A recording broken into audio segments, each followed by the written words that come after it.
Prior to lecturing at UWI, Dr. Joseph served briefly as the administrative attaché to the Prime Minister of St. Lucia, that's Kenny Anthony, and was opposition senator in the Parliament of St. Lucia for a brief period in 2007. He's a weekly columnist in the Daily Nation newspaper and a member of a CARICOM technical working group on regional youth agenda. He was also a member of a foreign policy review task force for the government of St. Lucia. He's our first presenter, and the title of his paper is The Westminster Model and the Collapse of the Post-Colonial Order. Our second presentation is by two presenters. The lead presenter is Professor Selwyn, who received his PhD in political science from Cornell University and has taught in several countries, including Canada, Ghana, Uganda, and of course, UWI and St. Augustine. He has also been a member of two constitutional commissions established by the government of Trinidad and Tobago, chairman of the Public Utilities Commission, deputy chairman of the Caribbean Press Council, and president of the Caribbean Studies Association. He has also been director of the Institute of Social and Economic Studies here at UWI. So both presenters have considerable experience beyond the walls of the university. Professor Ryan will co-present with Dr. Hamid Ghani, who was introduced earlier when he presented yesterday, so I won't reintroduce him. Now, I'm Anthony Harriott, your chair, and my main task is to ensure that we get through this on time. So in the Westminster tradition, I'm going to dictate that each presentation runs more or less 20 minutes, and that will leave us some time for considerable time for discussion. The second paper, 20 minutes on the first paper, and I would say 25 on the second paper because we have two presenters. Okay, so with the cooperation of everyone, our presenters and participating audience, we'll get through this very productively and on time.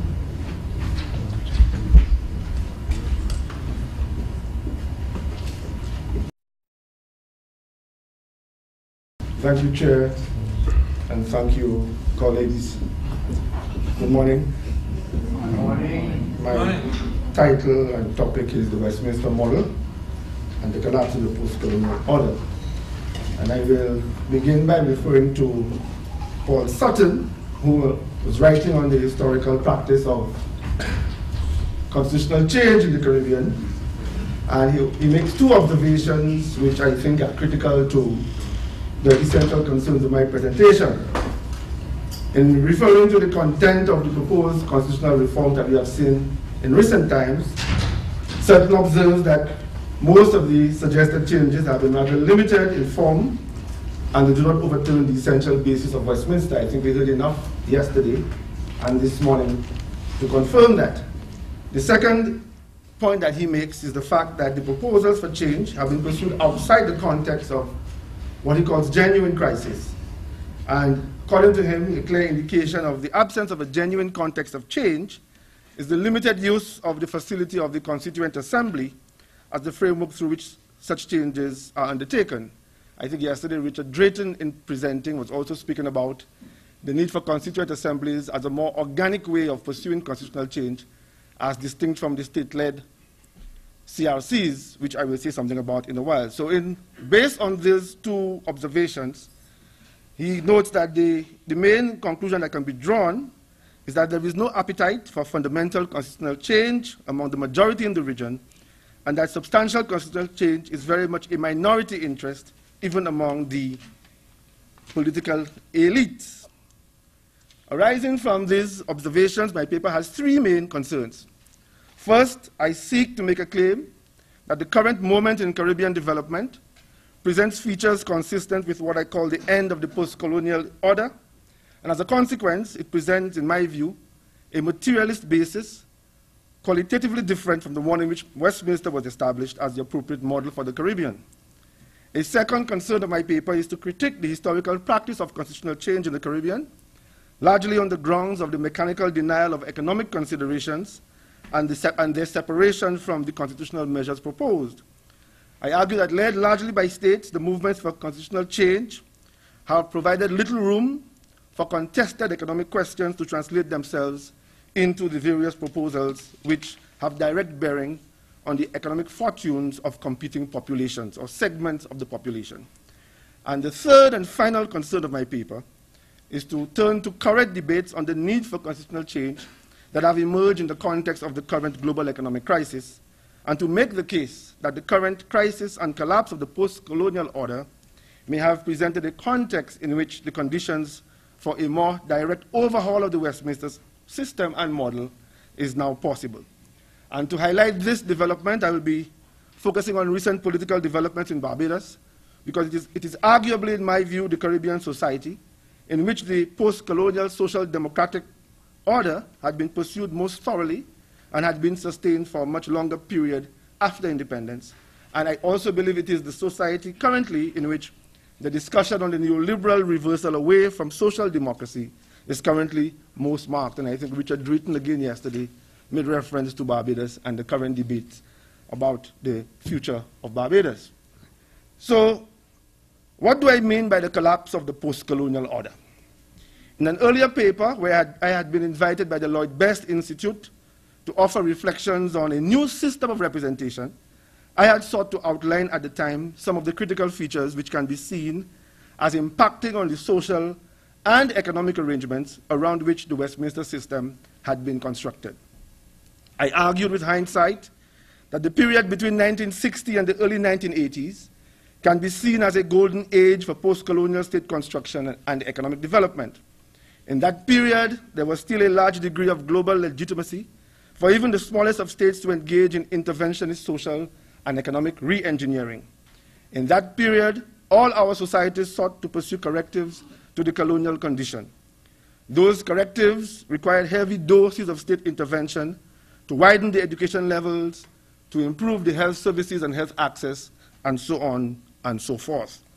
In making a case for the collapse of the post-colonial order, our argument is that from the 1980s onwards, globalization and neoliberalism have ushered in a new world which severely damaged the fragile economic framework for development which had been laid and reversed the limited democratic infrastructure which had been established. Time does not permit a long listing of all the political economy shifts which have taken place between 1980 and the present, but suffice it to say, we heard yesterday from Trevor Monroe, speaking to broad factors which suggest that politics had been hijacked by economic forces, resulting in popular suspicion and distrust of all political systems and all politicians everywhere. So we can summarize the ideological implications of the new order for the Westminster system in the following ways. With neoliberalism, we have seen the privileging of private capital at the expense of the protection and enhancement of civil society. And this has meant that previous democratic considerations are giving way to questions of capital facilitation. We have seen the assumption of the economic sphere as given and natural, whilst the political sphere is artificial and therefore subject to containment, hence the focus on constitutional transformation in isolation from socio-economic questions. We have seen also the idea that the state should retreat from the economic sphere and should confine itself to security and labor regulation. This, in my view, raises issues about legitimacy, appropriate actions, what is appropriate insofar as the role of the state is concerned, and the relationship between the state and civil society. And of course, we also hear as a broad question notions of the death of politics, which mean that we limit the sphere of activities considered political. These, in broad terms, in my view, capture the reality of the present. It is on this basis of the new reality that a claim can be made to suggest that the arrangements which had sustained Westminster no longer hold. I'm arguing that much of the politics of the Caribbean since the early 1990s can be seen as marking a process of adjustment out of the post-Moyne social contract. And I want to turn just very briefly to Barbados to illustrate some of those debates upon which I ground my claim that we are witnessing a debate that is leading us out of the post-colonial order. There is much in the politics of Barbados, for example, between 2008 and the present, which reveal clearly that government has been systematically dismantling social democracy. Of course, it is doing so largely on arguments about the economic limits facing the state, but we're seeing the reversal from social democracy largely around the debates about state-funded universal access to health care and tertiary education. The Prime Minister of Barbados, Frendel Stewart, in only last month at his party convention, made it very clear what his political objectives were. And I have a long quotation from him, which I will just read very quickly. The DLP was formed just 10 years after the issuing of the Moyne Commission report into the disturbances of the 1930s, when very little had changed in Barbados between 1938, when slavery ended, and 1937-1938. The formation of the DLP 59 years ago has to be seen in that context. The provision of free education, school meals for children, free primary schools, etc., was part of what the government was proposing to do. And he asks the critical question: does the state owe the same duty to the graduates of secondary and tertiary institutions, living in modern housing with waterborne facilities, driving one of the 113,000 motor cars on our roads, and in generally steady white-collar or blue-collar employment as it is owed to the man or woman of 1938? He forgot to mention that the state laid off 5,000 workers between, I think, around April, May, June, around that period in this year. Reality or otherwise, what was being presented was an ideological rationale for the dismantling of the post-colonial social democratic order. Indicative of the deep ideological divisions which have been awakened by this development is a response by a retired reverend from the 1970s liberation theology tradition, Reverend Leslie Lett, who wrote a letter responding to Stewart's, what he calls Stewart's abandonment of social democracy. And Lett said, the DLP's electoral victory in 2008, repeated in 2013, was a mandate to improve social democracy, to have the economy embedded in social relations and not the other way around. This was the promise. We have now been informed that the fight is over. The promise cannot be kept. In a strange bit of logic, the Prime Minister sought to rationalize his abandonment of social democracy by stating the obvious, that we can't pursue social democracy in 2014 in the same way in which we pursued it in the 1960s and 1970s. Then find another way to pursue it. But surely, he was not given a mandate to either destroy or abandon it. Now, what then are the implications of all of this for our discussions on Westminster? Given that a major shift in Caribbean societal relations is presupposed by the collapse of the global framework that has sustained the post-colonial order, it is not illogical to expect these developments to influence discussions on constitutional change. However, far from being the consequence of the need to adjust to socio-economic demands from below and global economic forces from outside, the process of constitutional change has been largely divorced from the wider economic and social relations which those constitutional changes are intended to mediate.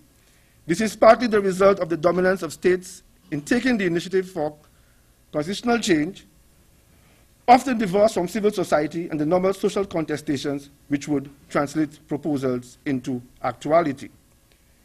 Despite the progressive intent of many of the proposals which have emerged from state-led CRCs, there is a clear sense in which these processes have been too mechanically divorced from the socio-economic structural forces to have any direct impact on real change. With the establishment of official commissions, the impetus for change has been removed from organic civil society bodies, progressive demands have been contained and limited, and governments have generally been allowed to control the pace of change. The example from the Bahamas confirms what I'm trying to say. The Bahamas Review report made it clear that those who were expecting a wholesale rewriting of the Constitution A radical departure from some of the fundamental principles and conventions of Westminster government will be disappointed. In developing its provisions, etc., the Commission was guided by terms of reference which required it to retain its system of parliamentary democracy. Now, this doesn't mean that state-led commissions do not show progressive intent. Indeed, they have sometimes been robust in their language and genuine in their resolve to advance democracy. And the St. Lucia Commission provides a good example of positive intent, and I'm not quoting it because Cynthia was a member of that commission, but I'm giving it as an example of the kinds of intent that they may have. The St. Lucians regarded our Constitution as placing them in the role of window shoppers, passively standing outside the storefront of government, looking in, hands pressed against the glass, but unable to influence decision makers once an election was won, and so on and so forth, as you can see in the slides. But the St. Lucia Commission claimed to be guided by the choice of coming down either on the side of the people or politicians and political parties, and they resolved to side with the people. So far, so Cynthia Barrow-Giles. What is in doubt, however, is their actual capacity to translate intent into action. The absence of a link to the global political economic transformations which have been unraveled in the post-colonial order has removed the element of necessity from the reform process. And this partly explains why most of the deliberations have resulted only in limited, timid, reformist interventions. I think the biggest weakness in the process is the class-neutral assumptions of their work. In the cases studied, there is very little evidence of the deliberate identification of the socio-economic crisis facing the region, or questions of economic failure as a factor necessitating transformation of the system. And I think I saw in the Belize report one slight exception to that, in which, in listing the rationale for change, the Belize report noted the prevalence of the feeling that the system does not work for the poor. That's the only economic reference I saw in the rationale for why we should have constitutional change. Although it speaks of the system not working for the poor, when you look at the recommendations of the Belize report, you do not see anything that reflects that concern, except for the inclusion in the preamble of the protection of the right not to be denied health care. And significantly, the Belizean Commission opted not to include amendments related to the protection of the right to land for persons in Belize. What I want to conclude with is to make the claim that with the current global crisis, that we are now seeing a fragmentation of that old approach, and we're now beginning to see more direct and robust challenges to the Westminster system. Although still at an embryonic stage, the current economic crisis of neoliberalism is beginning to create a material context in which the previous missing connections between constitutional demands and socio-economic contestations are beginning to emerge. And these are the things I say we are saying now. There's a realization that overcoming the economic crisis will demand new modes of government. I heard some questions from the floor to the Prime Minister hinting at that. Suggestions of a link, or the former Prime Minister, sorry, suggestions of a link between the economic crisis and the political weaknesses of Westminster. I heard questions to that effect this morning as well. And the awareness that class interests are bound with any proposed changes in the constitutional framework. If I were a Marxist, I would say we're beginning to see a transformation of classes in themselves to classes for themselves. But let me conclude, and I will conclude, Chair, with the Barbados case in terms of presenting that debate. By way of example, I turn to a newspaper report of an intervention by Peter Booz, chairman of the Barbados Entrepreneurship Foundation, who has been critical of the Barbadian government economic policy. The report notes that Booz is unhappy with the Westminster system of government and is calling on civil society of Barbados to take charge. He suggested that a collective non-governmental body work along with the International Monetary Fund to turn around Barbados' economic fortunes. And he blames the Westminster system for the fortunes and the current state of Barbados. What we see in Booz's intervention is a nakedly class-driven perspective which shaped his rejection of Westminster. We see it in his claim about the IMF and the need for civil society to work with the IMF. The Prime Minister of Barbados did not miss the trick. So he responded 2 days later in Parliament with a speech which went as follows. He said he will not allow the democratic rights secured by Barbadians to be rolled back by elitists and snobs. They don't want to dirty their hands by even having to shake the hands of ordinary people.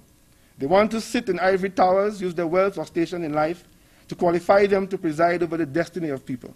I am proud to be a politician. If politics is messy, I enjoy the mess. If politics is dirty business, I am prepared to be dirty in order to uplift the interest of the people of this crown.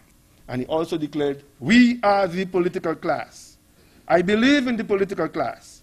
And wherever, therefore, we have a chance to support one another, whenever we have a chance to validate the claims of the political class, we have to do so.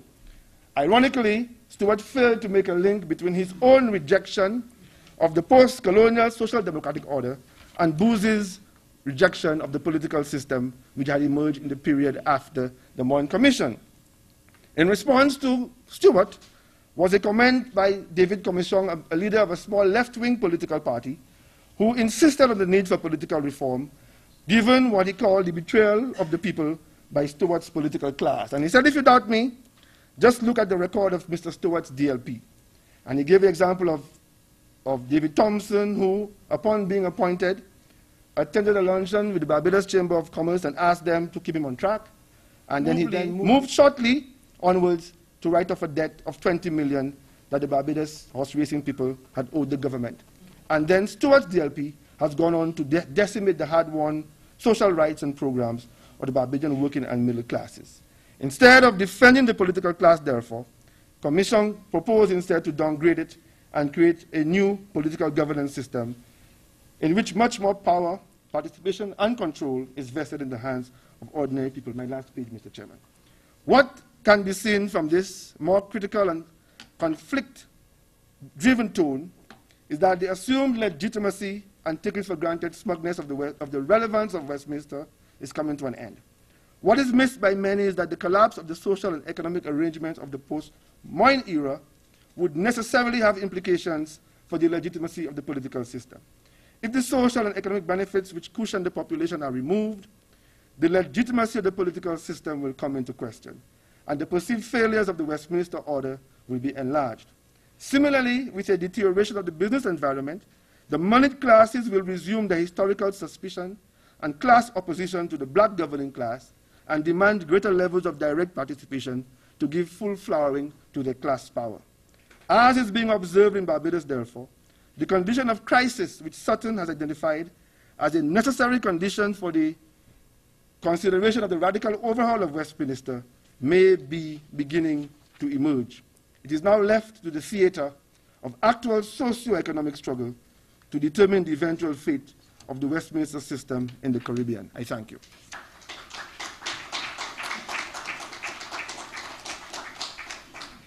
And good morning.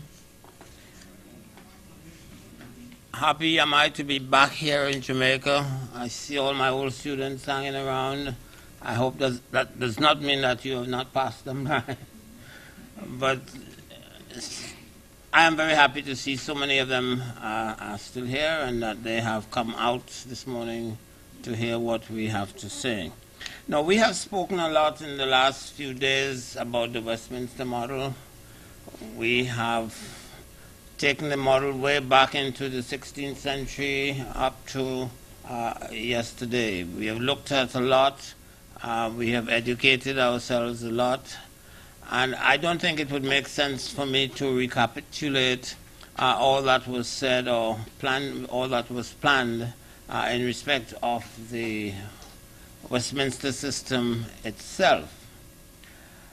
What I want to do, and it stems from two columns that were written in the Observer here and subsequently carried in the Trinidad Express, a Jamaican journalist writing about Trinidad.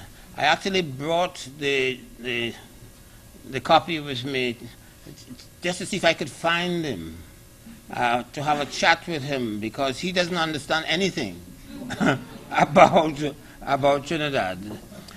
We are in the process, we are undergoing some very dramatic things in the last 2 or 3 weeks. You hear a lot about the money that is being spent. You hear a lot about the crime that is being committed. We were Anthony, Harriott, and I, we were comparing notes to see who was being more criminally driven than whom. But the thing is grim. And what I hope we can do by the end of the day is to say a little about it and what can be done about it. But more important, I'm not even sure if it's more important, we are also changing in very significant ways some of our political institutions. We are experimenting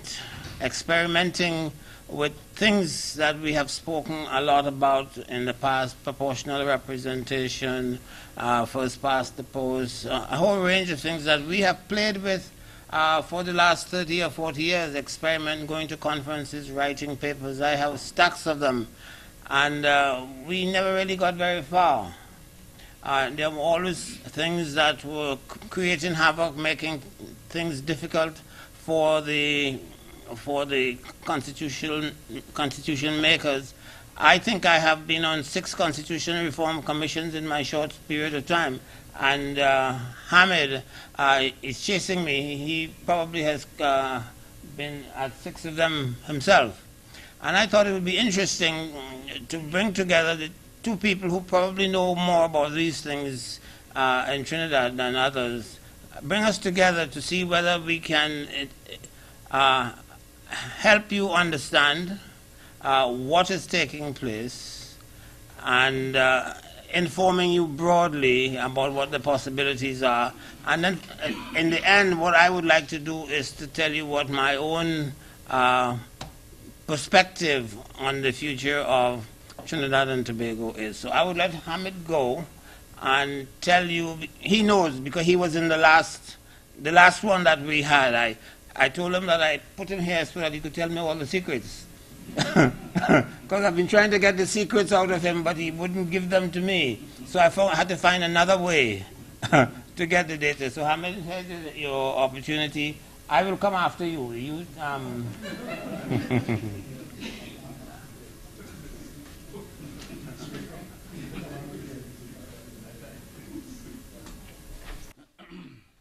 Well, thank you very much, Professor Ryan, and good morning to everyone. I know that there is a program, and you would not see that my name is on that program for this particular session, and I know that the event is being recorded. So for purposes of the record, I'll just refer to this as the Ryan Amendment. And with the concurrence of the Director of SALISES, and I'm grateful for this opportunity because I think there have been references to what's happening in Trinidad and Tobago. And as someone who was involved in that Constitution Commission, I could just perhaps say a few words just to bring a measure of clarity, because I know that the way in which communication in the region operates, you may not necessarily get all of the details, notwithstanding availability of other means of communication. The first thing is really to understand the nature of the commission itself. This was a ministerial commission. It was not a commission appointed under the Commissions of Inquiry Act that involved a very ceremonial swearing in at President's house and an oath of office and so on. This was a ministerial commission, so that the minister, in the exercise of his constitutional responsibilities of individual ministerial responsibility, was made chairman, and a number of other members were appointed, all of whom are purely advisory to the minister. But I think the vocabulary is important, because the term Constitution Commission usually connotes some kind of ornate exercise with a report to His Excellency the President and so on. None of that was happening here. It was just a title given to the group. It was a ministerial commission. The minister was chairman, and the minister was responsible, individually responsible as minister, for whatever emerged from it, and whatever happened after advice was given was a matter entirely for ministers. And I think that there has been some misunderstanding about that. The commission was launched on the 2nd of March 2013 at the University of the West Indies in a very formal and very ornate ceremony, and at which the Prime Minister and the Chief Justice and the President of the Senate and others were in attendance. There were 17 public consultations held by the Commission in various parts of Trinidad and Tobago, 14 in Trinidad and 3 in Tobago. And the Commission did give a public undertaking that it would return to the public after the report had been prepared. On the 27th of December, a report was transmitted through the Minister to the Honourable Prime Minister. And in February of 2014, after consideration, obviously, by the Cabinet, a decision was taken to honour the promise that the Commission made to the public, to go back out to the public to get feedback on the report. There were 4 consultations, 3 in Trinidad and 1 in Tobago, on the feedback on the report. And then after that, there were further internal deliberations by the Commission on all that had gone on. And essentially, there was what was called a postscript to the report, because we obviously were responding to things that had happened after the report had been published, seeing that we did in fact go back out to the public after the report was submitted. That document, after internal discussion on it, was a unanimous document that was submitted on the 18th of July through the Minister to the Prime Minister. And at that point, the work of the Commission ended. And whatever ministers decided they wanted to do with the report was a matter for ministers. That was beyond the reach of the Commission, because the commissioners were purely advisory to the Minister. I think there has not been a fair enough understanding of it, even though there has been a lot of lecturing about the Westminster model in recent times. And just before that, there was a very public controversy about something called the Life Sport Program, in which all of the virtues of Westminster were regaled for the public to see about how an individual minister ought to function. And in this particular instance, that logic was not applied, and that the individual minister who was responsible for the exercise was not brought into this in the manner in which perhaps it ought to have done. It ended up reaching into the individual commissioners being pilloried in public for things that they had done in the pursuit of their duties. But that's the reality, that's the politics of it. There were some commissioners who perhaps had a change of heart after the addendum became, the postscript was called an addendum. That was the choice of ministers, and that is what was put out into the public domain. The work of the Commission ended at the point when the addendum was submitted. Everything after that was a matter for ministers. And the fact that the Prime Minister chose to address the House of Representatives on the 4th of August to indicate that her government would bring to Parliament a bill to amend the Constitution and to provide for time limits for the Prime Minister. I know that the word term limits has been used, but essentially what it is time limits, that you would have a Prime Minister serve for 10 years and 6 months. However, that was to be computed over the lifetime of the individual holding the office. And the right of recall for members of Parliament, and for a runoff system in respect of elections for members of the House of Representatives in cases where persons did not get more than 50% of the votes cast in a constituency, and that would then lead to a runoff between the top 2 candidates within 15 days to determine a majority winner.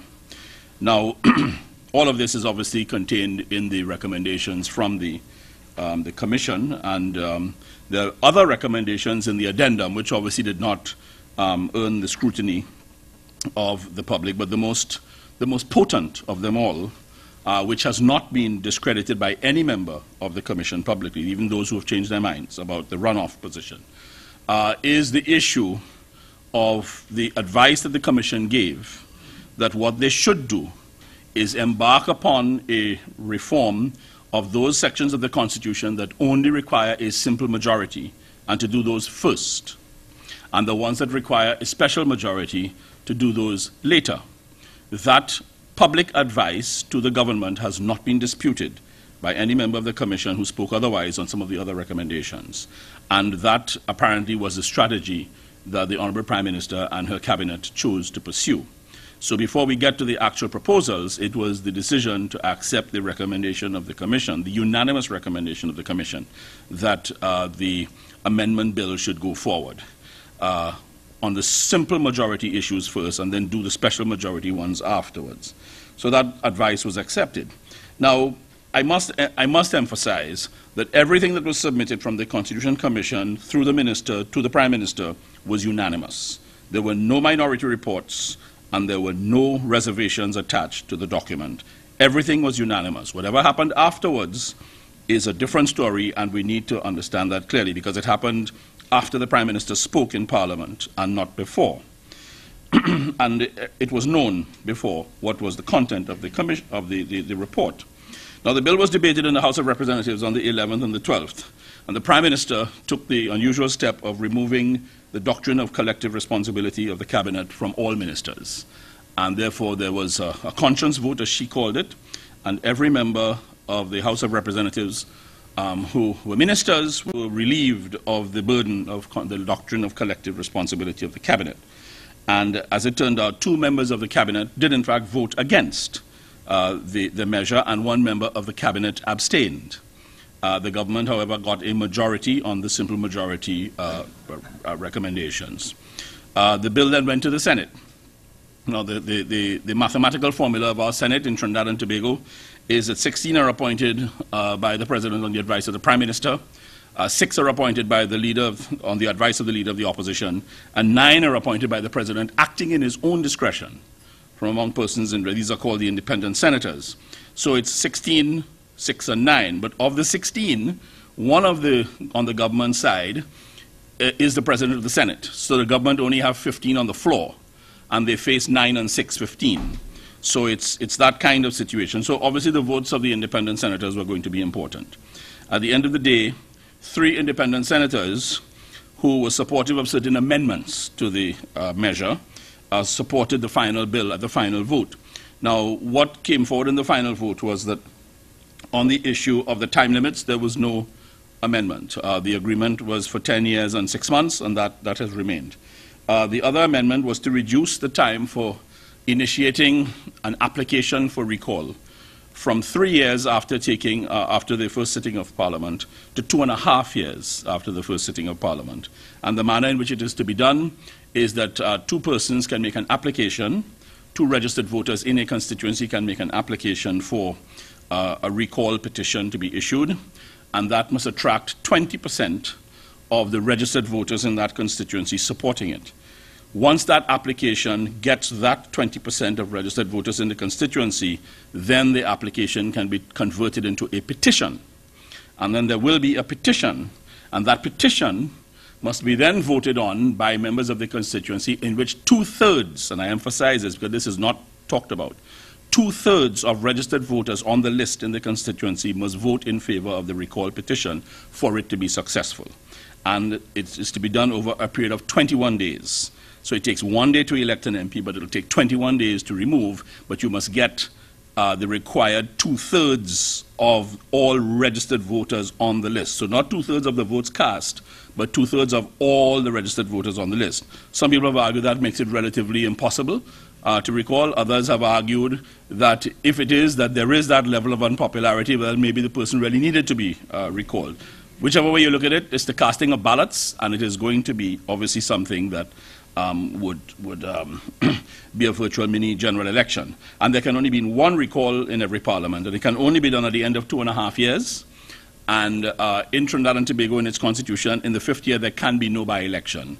So it's really between 2.5 to 4 years is the window, and it's a one-time deal. You get 1 attempt at a recall, and that's it. In the case of the time limits for the Prime Minister gave specific instructions to the draftsmen that she wanted the amendment to be drafted backwards in time, so that when next she contests an election, it will be her last. And she made it very clear to the draftsmen that she wants time to be counted on this amendment from the 28th of May 2010, when she took her oath of office. And she was very specific that be changed before it came to Parliament, so that her time will run out when her next term, if she wins the general election, as far as she's concerned, it's her last term. And the other issue was the runoff, which obviously attracted the most amount of attention. And the original proposal was justified on the basis that there had to be a link, and this came out of the Commission in terms of what it put forward, because the report was moving around members of the Commission.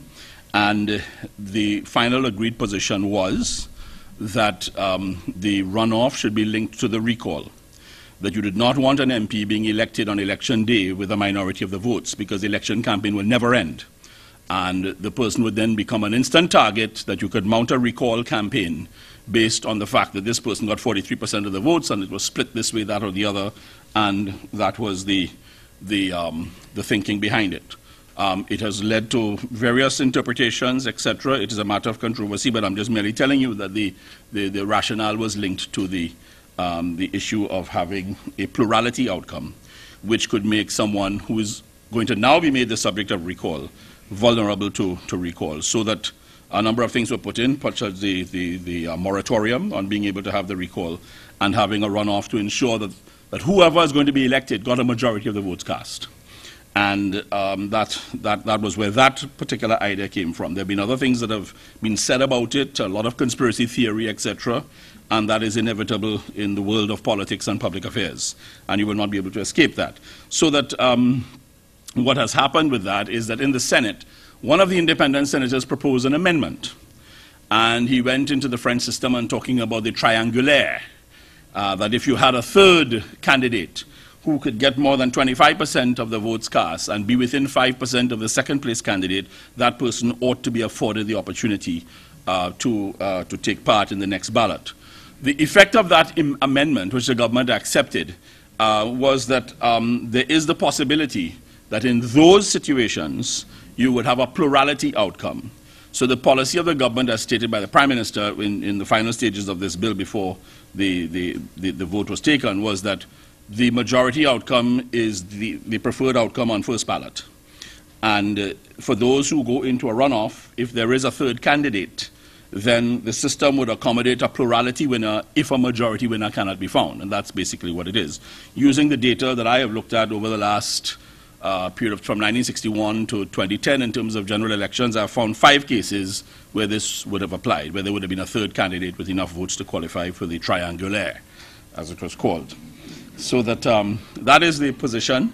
The bill is not yet law. It has to go back to the House of Representatives for the Senate amendments to be ratified, and that is where it stands. So that the amendment, therefore, is that particular amendment is that if no one gets over 50% of the votes cast on the first ballot, and you have the top 2, they would naturally be going forward into a runoff, very much like the French system, the second ballot French system, which still uses first past the post principles in that context. If there is a third candidate who has gotten more than 25% of the votes cast and who is within 5% of the second place person, that candidate can also go forward into a runoff, and then whatever emerges. So that if the electorate are indecisive about who they want, then the system is designed to accommodate, in the final analysis, a plurality outcome.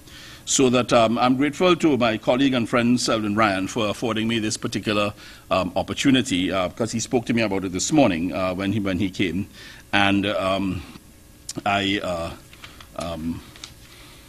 will obviously be mindful of the time that has just been shown to me by the chair. I'm grateful for the opportunity. Selwyn and I have served on a number of other committees. We were both on Prime Minister Manning's roundtable on constitution reform. He was there before I was invited subsequently. We both served on the Harriott Constitution Review Commission of 1987 to 1990. We've been involved in these kinds of discussions in other places, but he, of course, served on the Wooding Commission in 1971 to 74, and he understands very clearly the wrath of Eric Williams with regard to making proposals that deviated from the Westminster model. Prime Minister Manning chose to have a system whereby he engaged scholars and others in discussion and then prepared a document that he laid in the House of Representatives, and then he asked me to go out and have public consultations. This is after Selwyn and Professor John Laguerre had been out for public consultations on what was the Ellis Clark draft on constitution reform in 2006. And then in 2009, 2010, I went out on a document that had come out of the roundtable discussions to have public consultations. And you can discuss all kinds of things in the public domain. And as Cynthia Barrow-Giles has made the point that in St. Lucia there were many consultations, and that she recognizes that commissioners had to deal with the reality of what could work in some instances. But you get ideas from the public, but then you have to sit down and try to frame this into a workable format. And sometimes that causes you to go into places that might not necessarily be consonant with everything that was said in the public domain, but at the end of the day, it's a matter for ministers to decide. There's ministerial responsibility is a key element of the Westminster model. Prime Minister Gonzalez spoke about the 6 or 7 years of public consultation, and I had been asked by him to serve as his nominee on the drafting committee in St. Vincent and the Grenadines, and we drafted as far as we could faithfully in accordance with 6 or 7 years of public consultations, reading through all of this before myself and Francis Alexis could get around to drafting something. And in terms of that drafting exercise, we were trying to be as faithful as possible, but there's sometimes you have to make something workable by looking at the way in which it can work. And after all of this endorsement from 6 or 7 years of public consultations, the vote was no in the referendum. So sometimes going out to the public and getting ideas and then coming back and go back with the ideas that they wanted and they can vote against it, that's a reality. So at the end of the day, in the Westminster model, in doing public consultations and drafting documents to go forward, it comes down at the end of the day to ministerial responsibility. It's the responsibility of ministers, not commissioners who advise. They're purely advisory. At the end of the day, it's what ministers want. So in the case of Professor Ryan and the Wooding Commission, the commission gave advice and Williams tore it to pieces and did his own thing afterwards. In the case of Prime Minister Manning, he didn't get the opportunity to come forward with what he had in mind. And in the case of this Prime Minister, she took the advice of the Commission to go with the simple majority ones first and do the special majority afterwards. And she went to Parliament and she was able to get through in the House and the Senate, and now the bill has to go back to the House. So we'll see where that goes ultimately in the end. I know there's a lot more in the pipeline, all kinds of talk of legal action and so on. And the Caribbean is a fertile environment. It's a very, very fertile environment for legal action, political action, constitutional action. But I think in terms of presentation Harsha gave yesterday about and Derek, I think also, the issue of political constitutionalism and legal constitutionalism, we have a very healthy engagement here. And I must thank you for this and the opportunity. And as the chairman stands, I will take my leave. Thank you.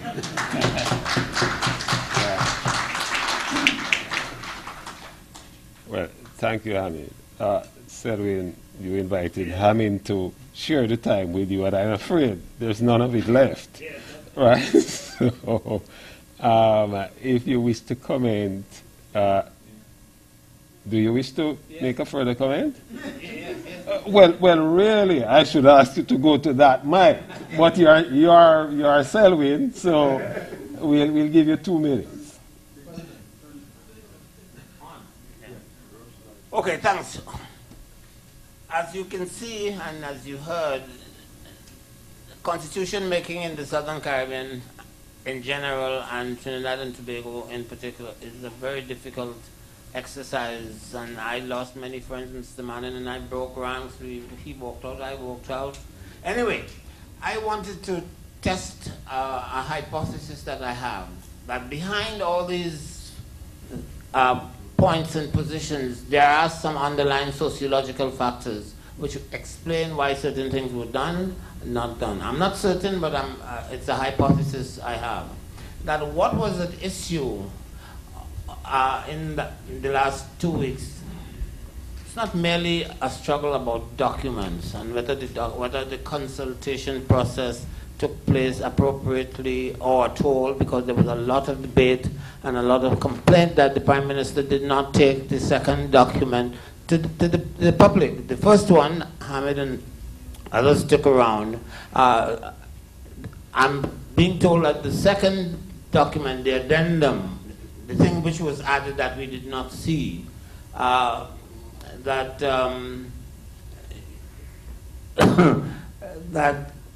it was something that she engineered and she wanted for reasons which I am not clear, and she wanted it fast for reasons which I am also unclear. But the bottom line is that there were two sets of people who were supporting the document. And I wanted to find out who was doing the peeping, who was looking at the legs to see what was in fact happening. And I looked at some polls that a group had done, and I found out, Hamid, that the people, and I should advise you that there were a lot of people, a lot of noise, and a lot of passion. And sometimes I thought it would end up on the street. The police were out, and the vehicles were out, and it did seem as though things were coming apart. And I wanted to find out who was protesting in Parliament, who was protesting in front of Parliament, who were wearing red jerseys, who were wearing yellow jerseys, who were wearing no jerseys, because it was an event. It was an event. I don't know if it was reported here, but it did look at one time as though things were coming apart. Anyway, there was a group that wanted the Prime Minister to withdraw the document. It was not adequately discussed, canvassed. It was sprung on the population. It was an ambush, literally an ambush. And there was a large group that wanted Kamala to withdraw the document. But some wanted her to withdraw it definitively, forever. They did not want to see it ever. And some said, well, we will look at it to see whether we can improve it, because not many people were happy with what was on the drawing board. So we had one group of people who wanted it ended, concluded unequivocally forever, and one group which was prepared to say, we'll look at it and perhaps come back in another 2 weeks or 3 weeks or 4 weeks or whatever have you. Now, when I looked at the polling data, I realized to my horror that Indians were doing one thing and blacks were doing another thing. It was not a homogeneously distributed, poll. That Market Facts and Opinion told us and spoke to the data which they had generated, that the Indians who were protesting and making noise, I have to put it that way, I don't mean physically making noise, were Indians, and they were doing it because they had been led to believe that their chances of winning, and their only chance of winning, lay with the Hamid, help me, the runoff, and the PNM on the other hand had convinced itself and had seen the data, the polls, and they were certain that they would win if a particular formula were used. If the document had been abandoned thoroughly. So you had these two groups of people in different parts of the country, because the polls, it's a question of how the polls were done is another matter. But what we found out is that certain groups in the south were stronger for one option. Certain groups in the east-west corridor was making choices for another reason. So, but the bottom line is that the cleavage that arose as a result of a simple scramble over a document, what seemed to be a simple scramble over a document, whether it was properly treated, whether the Prime Minister leveled with the population. They were suspecting Hamid of being the man behind the, the mischief.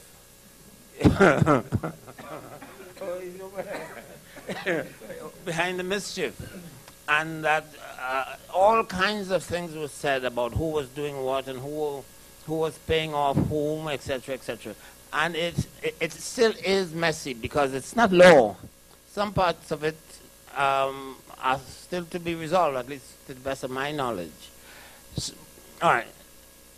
So the point I want to make, however, is that what seemed to be a nice little struggle,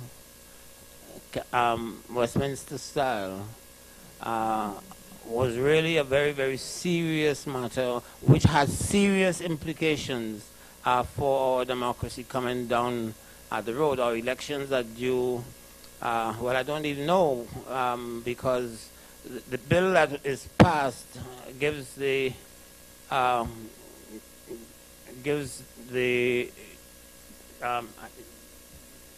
sorry, we haven't changed it. Anyway, in principle, it's agreed that the Prime Minister would decide when the elections are due, and it will be a fixed election thereafter, I assume. So that is still on the agenda to be discussed. The recall, that is still not, it's there. Okay. Now, let me make one point before I hand over. My own view is that what we are seeing here is not merely, as I said, a document that is at issue, even numbers about polls, but a fundamental shift taking place in the society between the two ethnic groups. It's a fundamental struggle, and it is influenced by my own data and my own picture of what is taking place in the larger society, what is happening to black people in the society, where are they going or where are they not going, and all those 100 little struggles that are taking place every day in every part of the society. All of those are being puried. So we are talking about a sociological, I won't call it revolution, but something fundamental, something that we have to pay attention to. Jamaica has to pay attention to. Somebody has to pay the school fees. And I thought I would do it that way to give a sense of what is really taking place up there. There's a lot else. Our gang problem, yours, I don't think we have quite matched yours, but we are looking very, very bad in terms of this whole struggle with respect to gangs. There are over 100 gangs in Trinidad and Tobago. I don't know how many there are here, but my figure here is there are over 100. Some big, some small. It's a serious problem. The money is there. The money, in my view, is being badly spent. But it's a different kind of Westminster struggle. A different kind of Westminster struggle, in my mind. And if you want to talk about it, I'd be happy to talk to you about it. But I gave you Hamid because he'll give you an unbiased view. My view is a very biased view. But this is my last word. I have written an essay called The Passing of Afro something hegemony. Blacks are no longer in charge in Trinidad and Tobago. Indians are coming into their own in a very dramatic way, and this struggle is part of that struggle. Thank you very much. Thank you.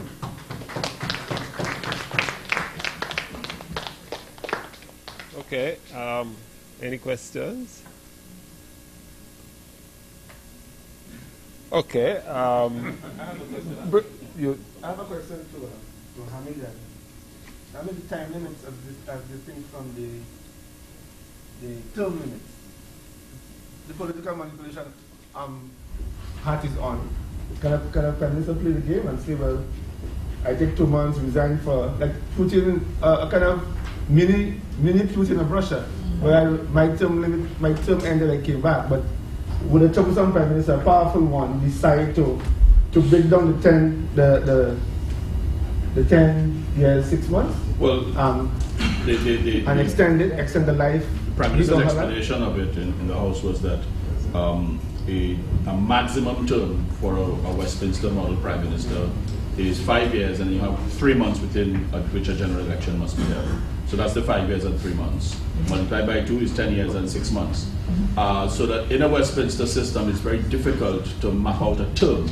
A term could be a few days, it could be 5 years and 3 months. I mean, in St. Lucia in 1987, we had 2 general elections. The 6th of April and the 30th of April 1987, 2 general elections. So that would have constituted a term, the first one. So when you map it by time, the change that will be imposed on political parties, obviously, is a succession planning one in terms of political parties. But you see the way in which we handle power in the Caribbean. Power is handled in a way that is very authoritarian in many instances, and that perhaps is a post-plantation experience, and that's something we could debate elsewhere. But the entire package itself, she did mention, and the Prime Minister did mention at the opening of Parliament on the 4th of August, that a bill would be coming for fixed dates for elections. So I rather suspect that the fixed dates for elections bill will then dovetail with the 10 years and 6 months. That's what I suspect. So, thank you, Harriott. Last question. In the earlier presentation on Barbados, it was suggested that the Westminster model was being undermined because of the social contract was changing. But it appears to me that the question about free health, free education, etc., has nothing to do with the Westminster model. It has to do with our contract I mean, blunt in economic terms, how much taxes are you willing to pay? Yeah, actually, that's some of the typical economist response to that kind of argument. But it was the larger thing that was more important. I was trying to make a case for a broader post-1930s, 1940s, a whole set of arrangements which I didn't go into. Some of them global, the Cold War, non-aligned movement, all of those things creating certain types of spaces which constitute the social contract. Now, if the material basis has changed, that's how my mind works. I do not understand how we can assume that the political superstructure would remain untainted. What I was trying to say for Barbados is that we were seeing it at a very embryonic stage, a process in which, because Barbadans were never speaking, in my view, in those early class terms. There was a review some time ago and those things didn't come up. But you have businessmen now saying the Westminster system has to go and presenting a class position as to what they want to see as an alternative. So that's what I was trying to map in my paper. But there's a view, in fact, part of the neoliberal view is that you can have those economic questions as pure technical questions and they have no political implications. And that's one of the consequences of the neoliberal ideology that has come in. So these are technical issues that don't need any debate. I heard somebody saying about, well, we focus on the GDP, but we don't ask about what kind of society we want to have. The general thing is that those are the real questions about whether you can pay taxes and how much you can pay and whether you can, what's the balance between expenditure and revenue. But the real question about what the society becomes is an illegitimate question that when you raise it, you become a problem.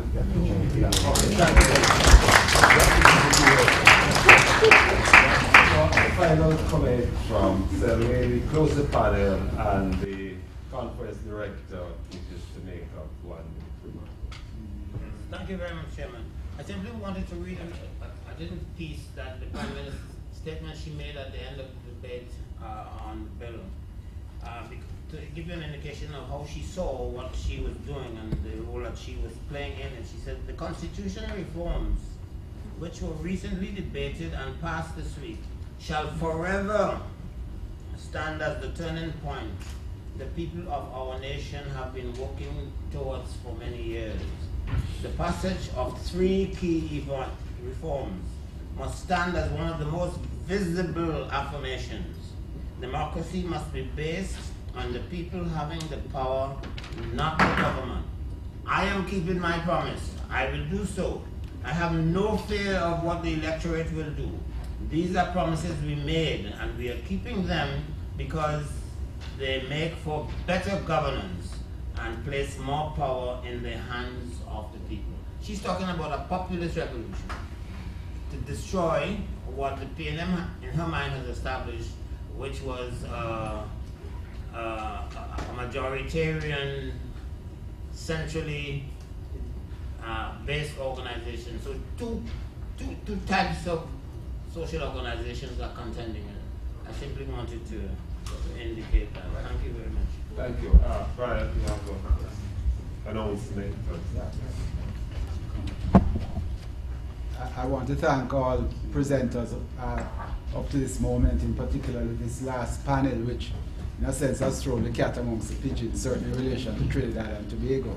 I know this discussion will continue. We had no idea when we were planning this conference actually as to how rich it would be, and to continue the trend of this. This is long overdue. This kind of intense discussion focused on the question of constitutional reform and its effects. A couple of quick things. First of all, the websites are up, are the SALISES website and Westminster and the Caribbean website. This is the Westminster and the Caribbean project of which this is a part. You can see what we've done before. And at both websites in a couple of weeks, you're going to have the entire footage of this conference, which you can watch, whichever section you want to watch. As soon as we can process it, and we don't have to go through a chemical processing, like in my day. But it will be ready very shortly. Thank you very much.